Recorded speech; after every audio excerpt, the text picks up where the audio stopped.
You're listening to Cross Rhythms Plymouth 96.3 FM, and I've got the pleasure of being joined here in the studio by a lady who's a chaplain here in the southwest across Exeter and Plymouth hospitals. It's Reverend Pamela Howarth. Pamela, great to have you here. Thanks for getting in touch with the radio a little while ago, and now for taking the time to come and talk to us. A bit about your role, really. We're going to talk a bit about kind of chaplaincy in general, sort of what it is that you do, maybe what it isn't that you do as well, maybe kind of put to bed some misconceptions people have. But to begin, by way of an introduction, can you just let us know a little bit about yourself and particularly your role in chaplaincy and sort of how that came about for you? Yeah, thank you very much. So I had no plans at all to become a hospital chaplain or even a Baptist minister. Right. I've done a number of secular jobs before I came into ministry. I was a radiographer in my former life. Then I was a nursing home manager. I was a teacher in further education. I was a counsellor. And in my midlife, I had a very dramatic calling. I didn't understand it as a calling at that time. Wow. Which I won't go into the details, but I knew for sure that God was directing me in a different direction.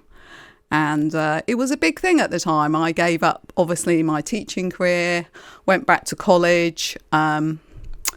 So, yeah, the rest, as they say, is history. And if I'm perfectly honest, I never imagined that I was going to end up back in the NHS, because I obviously started life in the NHS. Yeah. I always imagined that I was going to be a church minister, so I have done some church ministry. But, yeah, I kind of feel that God has brought everything that I've done in life together.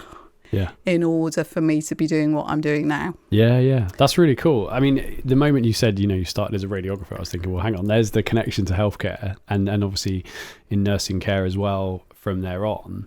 I imagine gave you a real good, hands-on perspective as you came into chaplaincy in later life of what it looks like on the day-to-day for people who are involved in the healthcare front. So chaplaincy then, so did that, when you felt called into ministry, did that immediately become chaplaincy to you, or did it take a while for that to establish? No, it took quite a while for it to establish, because the focus when I was at like Bible college and things was very much on church ministry. Yeah. But as you said, actually, I think probably my past experience in health things are good for two things. One, particularly staff support, because I understand what it's like working in the health environment. And also for patients, obviously, I don't come along as a healthcare professional speaking the lingo and telling them what treatment to do, etc. Mm-hmm. But because I have an understanding of a lot of the medical lingo and it's really helpful when people think, oh yeah, she knows what they're talking about. Yeah, absolutely. So it's been like it is for patients and relatives. It's been a journey, as it is for most people in ministry. And the funny thing is, I look back on my life and I think, when I was a radiographer and I used to get called in the middle of like the night and early hours of the morning, I often used to meet the hospital chaplain. Right. Never imagining, however many years down the line, that I would be the same person. Yeah, absolutely. So, can you tell us then how specifically being a hospital chaplain came about for you? Did it start off you kind of volunteering? What was the process by which that specific role came about for you? Yeah, a combination of things really. I had done a qualification in postgraduate, like master's level healthcare chaplaincy, because I thought at some point it might be helpful if I went into a hospital situation. Yes, I did volunteering in a number of different forms of chaplaincy. So your listeners will be very familiar, I'm sure, with all the different forms of chaplaincy there are these days. So everything from prison chaplaincy to police chaplaincy to hospice chaplaincy, sports chaplaincy. So I kind of expose myself deliberately to lots of different forms. But then I volunteered in several of those. So I volunteered in the hospice and the hospital, prison and hospice. Yeah. So, and I did a little bit of police as well. So it kind of, it kind of arose out of there that down the line, doors started to open. Yeah. And we believe as Christians, that God does open these doors, don't we? Yeah. Absolutely, great stuff. Well, we're going to stop for some music now and pick up the conversation with Pamela about kind of more into what the role entails for you, what it looks like for you today, maybe some of the places that you work in, and discuss kind of chaplaincy, particularly in a hospital setting, in a bit more detail after this. You're listening to Cross Rhythms Plymouth 96.3 FM, and we are midway through a conversation with Pamela Howarth, who is a Baptist minister, but today primarily talking about her role as a chaplain, as a hospital chaplain. I mean, we'll jump ahead a little bit in the conversation that we've been talking about, Pamela, but tell us where you work. You work in quite a few different places. It's not just one location where you're a chaplain. Tell us where you work and what your role entails today. Yes, thank you. I actually work in 7 hospitals. I didn't set out to work in that many hospitals. Good biblical number, though, 7, right. Complete number. Yeah. So I split my time between, I work for the Royal Devon Trust, and I also work for Live Well South West. So I split my week between those 2 employers. Yeah. A lot of chaplains' jobs these days are part-time. So the hospitals that I cover are great in terms of a variety for me, because I cover a big acute hospital, I cover several community hospitals, I cover a psychiatric unit, and then I cover a sort of middle of the range, if you like, mental health and rehabilitation centre. Mm-hmm, mm-hmm. And so I imagine that, whilst, as you say, being great in some ways, it must throw up its own unique challenges. And is the need for a chaplain in those places different to each place, or is it broadly kind of the same things that they need in each space? It's broadly the same, but obviously each speciality in medicine, for want of a better word, it has its own kind of challenges. So obviously a mental health, a psychiatric unit would throw up very different challenges than somewhere like a neurological unit. An acute hospital, obviously you've got the life and death situations, very much intensive care, being alongside relatives a lot of the time. Hospital chaplains have often got that, if you like, the grim reaper, that they only turn up at times of death. Sure. But actually, we're very much there for the living, and the whole purpose of us is to come alongside people at times of crisis points in their lives. Mm-hmm. So that can be just as much patients, it can be the relatives, and it can be hospital staff as well. Mm-hmm. Yeah, well, that's really interesting, because that was going to be my next question. 2 things that you brought up there. One was going to be, some people probably have that thing in their mind that the hospital chaplain is the person people call for when you're about to die. Like, do you want the chaplain to come around and support you, pray for you, whatever it is? Yeah. You've already addressed that as being a bit of a misconception. I imagine that is part of the role, though. 100%. That is definitely there. It's not a totally 100%. Wrong stereotype. 100%. But I also was going to ask, like, is it just patients you're there for? And you've already said, you're there for the staff as well. But what's the split like? Is it primarily patients? Like, have you seen... and also, have you kind of seen that change over the years? Do you see like staff come to you more than maybe they used to, less than they used to? I don't know. What's that like? Yeah, that's a really good question. Probably primarily my focus is still on patients. Sure. I would say during and after COVID, and I actually started in the main hospital in Plymouth during COVID, mm-hmm. and that was a very challenging time. And obviously a very challenging time for staff. Yeah. And I would say that I probably spend a higher proportion of my time now supporting staff with, a plethora of things, everything from relationship things to, personal things to work things. So yes, that has definitely changed. And when you talk about things like end of life or a crisis situation, I guess being involved with relatives becomes quite an important focus for us then. Yeah. So it really depends on what it is, Yeah. we're visiting a patient for, really. Yeah. And so one final question before we stop for some more music, because there's a lot to bring out here. It's a really, valuable, helpful role that, as you say, sometimes comes with kind of misconceptions, preconceived ideas of what it is and what it isn't. So how would you then define the role? Like, what are some of the things you put out there? You said off air that there's some things that you say in presentations that help to kind of like define it for people. How do you define it as like, this is what I do day to day? This is the primary role of a chaplain in the hospital. So if you were to look at the definition of a chaplain, it's to provide pastoral, emotional and spiritual care to people. Right. Spiritual is very much the in vogue word at the moment. Everybody likes to use that word. It means whatever gives purpose or meaning to somebody. Sure.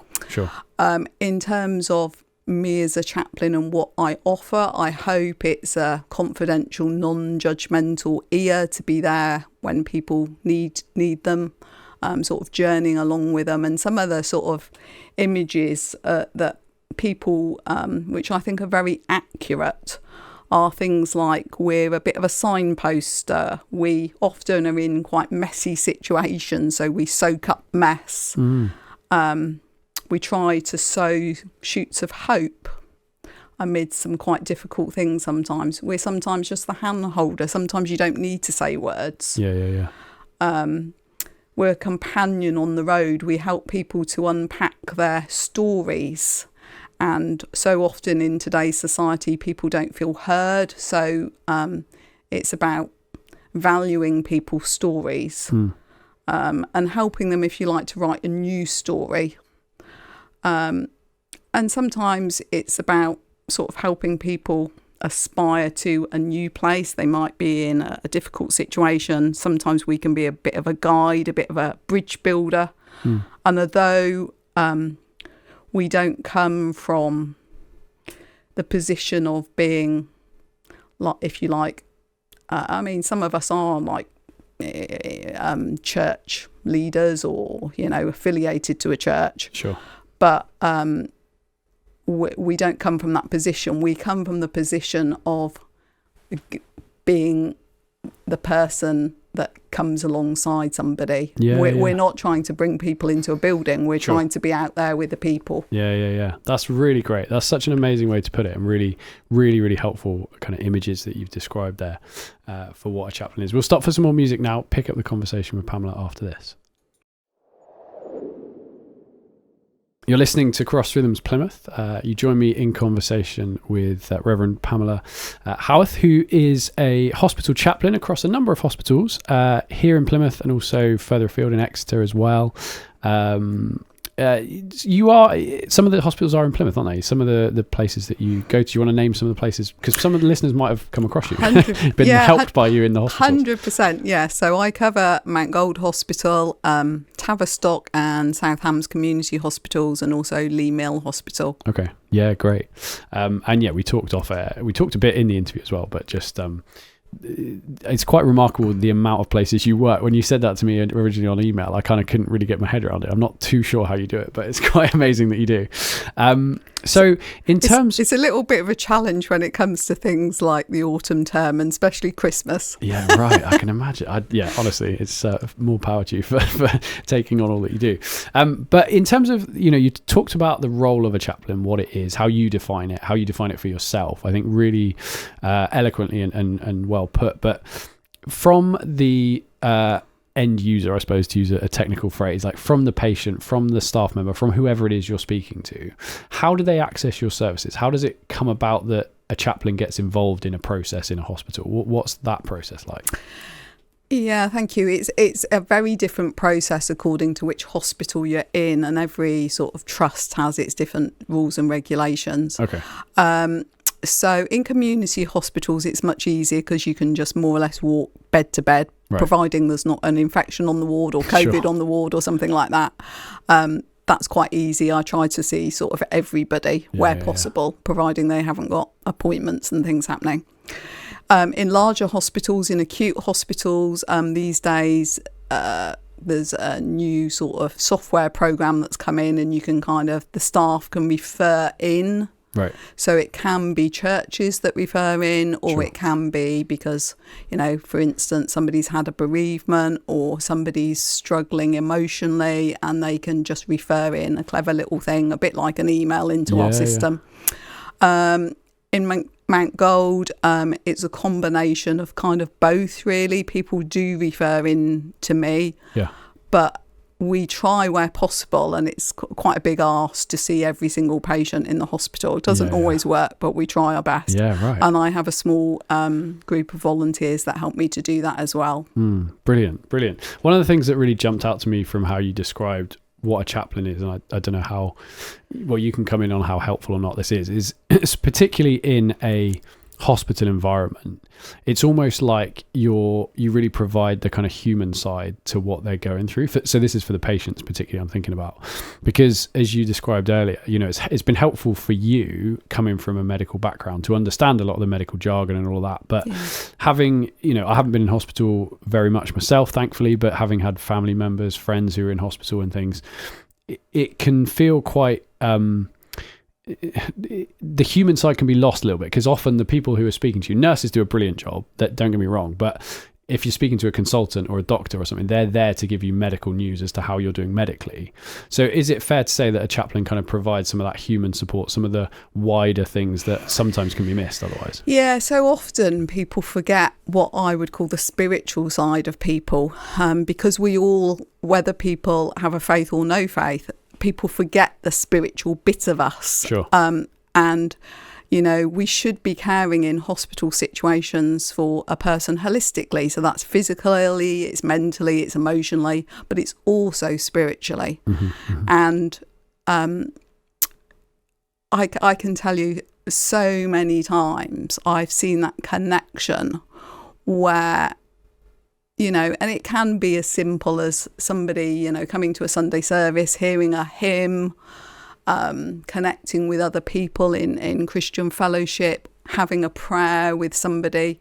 Those things have meaning and significance for that person. Yeah, absolutely. And you're providing an opportunity for people to have that. And hospital for a lot of people is a scary place. Yeah. They've been given news that perhaps they haven't wanted to hear. They're in changing situations. They may not be able to go back to the home that they've been for years.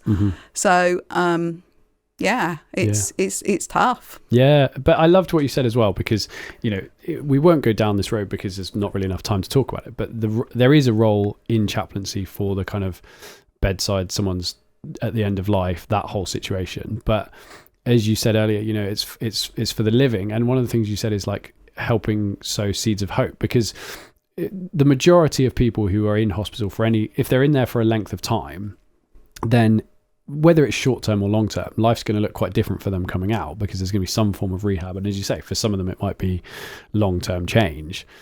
That can feel very hopeless, I imagine. Well, I know it can, because I've seen people go through that. So for you to sow seeds of hope, that must really help also almost the medical side as well, because it helps people want to get better. It gives them a reason to get better. It gives them a reason to get out. It gives them a reason to think, oh, actually my life can still have meaning, hope and purpose and all that kind of stuff. Absolutely, 100%. Yeah, and actually a lot of people, even at the end of life, they might say in today's secular society, oh, I'm not, I haven't been to church, or I don't have a faith, but actually you often find that those patients do have a faith, or their relatives do have a faith, and perhaps it was a long time ago. And at those critical points in their lives, they revert back to. And it is that, having that faith, that does give them hope in those very dark times. Yeah. Brilliant. That's so good. Well, we'll finish the interview with just a couple of practical things, I suppose, really. So one question would be, if anyone's listening to this thinking, I'd love to get involved in some form of chaplaincy, as you say, there's lots of different chaplains. I've interviewed before Arthur, who's the chaplain at Plymouth Argyle. So it's not just in hospital settings. But what would you say, firstly, for people who are wanting to get involved in chaplaincy? And secondly, for yourself, for your teams, what needs do you have that people might be able to support you with? Yeah, I mean, there's a real need for, in today's society, as you pointed out in your interview, people just to have somebody to listen, somebody who's a real sort of people person. So if there are people out there that's feeling that's the way God's gifted them, then, volunteering is a good way to get into these things. And as we've mentioned, all the different forms of chaplaincy, you just need to contact the chaplain involved. In terms of our needs locally here in Plymouth, we have regular Sunday services, which not all hospitals do have. And I suppose it's an ongoing mission of mine to find enough musicians to provide us with either guitar or piano music. So if there's any of your listeners out there that are gifted in those things, it's only a half an hour service on a rota basis. So it'd be great to hear from you. Great stuff. So get in contact with Pamela. Find her details online through kind of chaplaincy via Livewell and Exeter University, or contact us here at Cross Rhythms as well. You can email us info@crplymouth.co.uk. We can put you in touch with Pamela as well. Pamela, thank you so much for your time. It's been a pleasure to speak to you, and wish you all the best. Thank you for having me.